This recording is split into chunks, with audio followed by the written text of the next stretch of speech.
Hi guys, how's everyone doing? Let's do a little history lesson today. And as we know that we we have uh, we have had riots and protests many times in America, and uh, I hear a lot of people saying we shouldn't say Black Lives Matter. They take offense to that. I personally have no problem saying it. Black Lives Matter. There, the walls didn't fall down, the roof didn't cave in.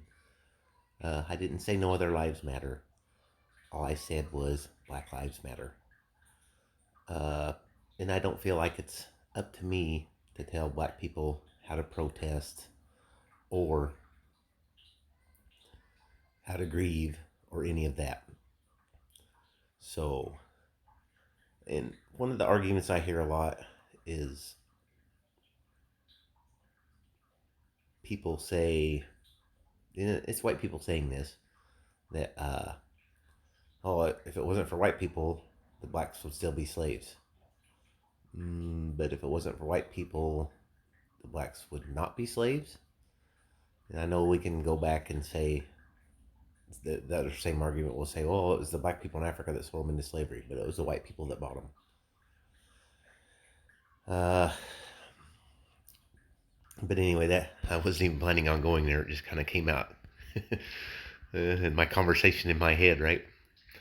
Uh, let me show you about uh, the white people who fought to save the black people from slavery during the American Civil War.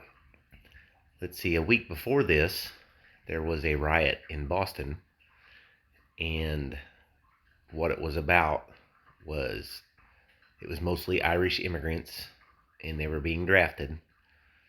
And at the time, you could pay $300, and you didn't have to worry about being drafted. They used that money to finance the war, is what their reasoning. Although we kind of know that basically all that is letting the rich get out of war. And so the Civil War was actually dubbed the rich man's war by a lot of people in the time because of this fact.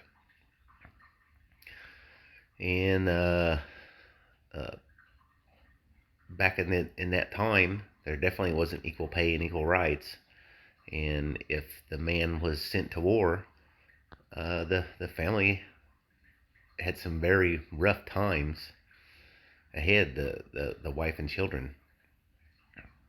So there was valid concern as well on their part. But let me now. A week later, we have another riot in New York, and let's look at that one. In New York, draft riots, July 13th through 16th, 1963, sometimes referred to as the Manhattan Draft Riots, and known at the time as Draft Week. The violent disturbances in lower Manhattan, widely regarded as the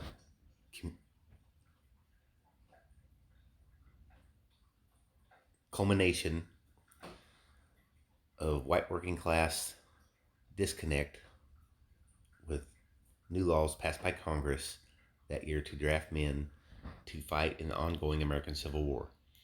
The riots remained the largest civil and most racially charged urban disturbance in American history.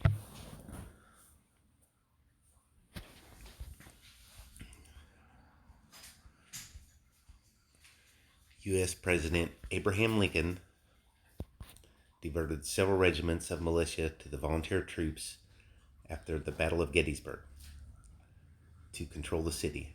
The rioters were overwhelmingly white working class men, mostly Irish or of Irish descent, who feared freed black people competing for work, resentment that wealthier men who could afford to pay a $300 equivalent to $9,200 in 2017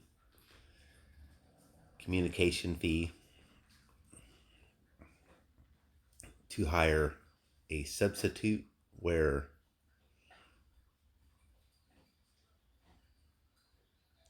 spared from the draft. Initially intended to express anger at the draft, the protest turned into a race riot. The white rioters, predominantly Irish immigrants, attacked the black people throughout the city.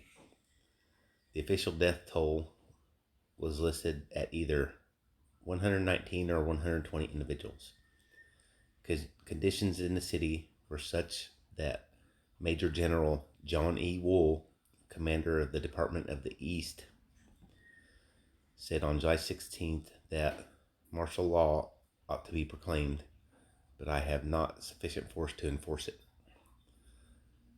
The military did not reach the city until the second day of the rioting, by which time the mobs ransacked or destroyed numerous public buildings, 2 Protestant churches, the homes of various abolitionists or sympathizers, many black homes, and the Collard Opera Asylum at 44th Street and 5th Avenue, which was burned to the ground. The area's demographics changed as a result of the riot. Many black residents left Manhattan permanently, with many moving to Brooklyn. By 1865, the black population had fallen below 11,000 for the first time since 1820. So there's a little history lesson that we don't get taught in school, and maybe something we should consider before we state inaccurate opinions on facts that are kind of true, but there's a lot more to it than that. And that's all I really wanted to set out this morning.